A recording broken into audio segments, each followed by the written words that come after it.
اوپر آج کا جو ہمارا ٹاپک ہے وہ ہے کامیاب مشینی کاشت کے لیے ضروری شرائط اور تجاویز۔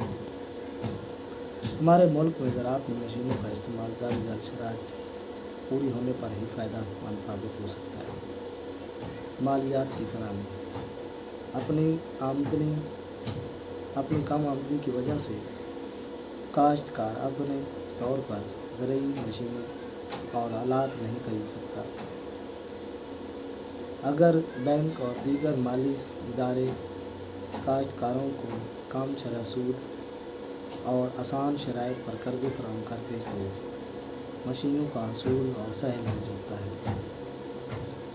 اس وقت زرعی ترقیاتی بینک اور دیگر فہرستی تجارتی بینک بھی زرعی آلات کی خرید کے لیے قرضے جاری کرتے ہیں۔ پاکستان میں مرکزی تعاونی بینک اور تجارتی بینکوں نے زرعی پیداوار کی ترقی کے لیے قلیل مدت قرضے جاری کیے ہیں،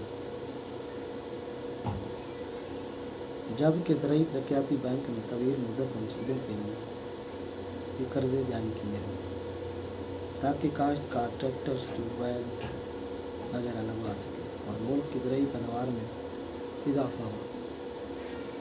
اسی طرح سے اس بینک نے ملک کی زرعی ترقی میں اہم کردار ادا کیا ہے۔ مرمت گاہوں اور ورکشاپوں کا قیام۔ مشینوں کی مرمت کے لیے دیہی علاقوں میں مرمت گاہیں اور ورکشاپیں قائم ہونی چاہیے تاکہ مشینوں کی مرمت کم وقت اور تھوڑی رقم سے ہو سکے اور جلد ہی دوبارہ استعمال میں آ سکے۔ فنی و تکنیکی تربیت۔ مشینوں کو چلانے کے لیے فنی تعلیم و تربیت ضروری ہے، لہٰذا کاشتکاروں اور دیگر متعلقہ افراد کو مناسب فنی تربیت دینے کے انتظامات ہونے چاہیے۔ نیز تحقیق کا سلسلہ بھی جاری رہنا چاہیے تاکہ مختلف علاقوں کے حالات کے مطابق مشینی آلات تیار کیے جا سکیں۔ استعمال اراضی۔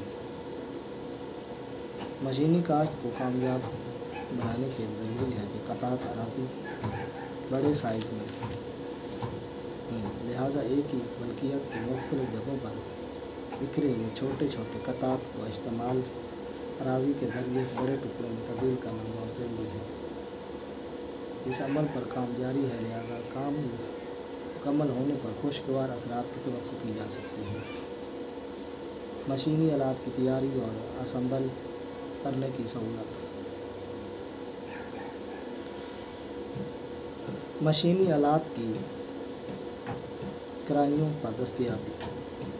حکومت کو چاہیے کہ ٹریکٹروں، ہارویسٹروں، تھریشروں اور بلڈوزروں کو کاشتکاروں کے لیے کرائے پر فراہم کرنے کے انتظامات کرے۔ یہ کام امداد باہمی کے ادارے بھی کر سکتے ہیں۔ اس طرح مشینوں کا استعمال بڑھ سکتا ہے۔ تعاونی انجمنوں کا قیام۔ اگر چھوٹے کاشتکار اپنے علاقے میں امداد باہمی کی انجمنیں قائم کریں اور اپنے وسائل یکجا کر لیں تو اس کے لیے زرعی مشینوں کا حصول آسان بھی ہوگا اور منافع بھی۔ فصلوں کی منصوبہ بندی۔ کامیاب مشینی کاشت کے لیے ضروری ہے کہ ایک ہی علاقے کے کاشتکار اپنے کھیتوں پر ایک جیسی فصلیں کاشت کریں تاکہ پورے علاقے میں ایک باقاعدہ پروگرام کے تحت زرعی مشینیں استعمال میں لائی جا سکتی ہیں۔ اگر ہر کاشتکار اپنی مرضی سے اپنے کھیتوں پر فصلیں اگائے تو مشینوں کا استعمال عام طریقے سے نہیں ہو سکتا۔ پاکستان میں سبز انقلاب۔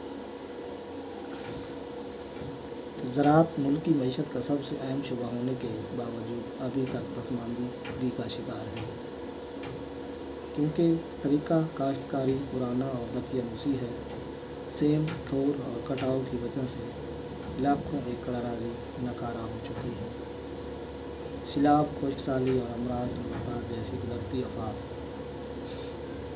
فصلوں کو نقصان پہنچاتی ہیں۔ زمین انتشار اور بکھراوٹ کا شکار ہے۔ سرمائے کی کمی کے باعث جدید آلات کاشتکاری کا حصول مشکل ہے۔ زرعی فروختگی کا نظام ناقص ہے، نقل و حمل کے ذرائع پسماندہ ہے۔ آج تک اتنے لیکچر ملتے ہیں ٹاپک کے ساتھ۔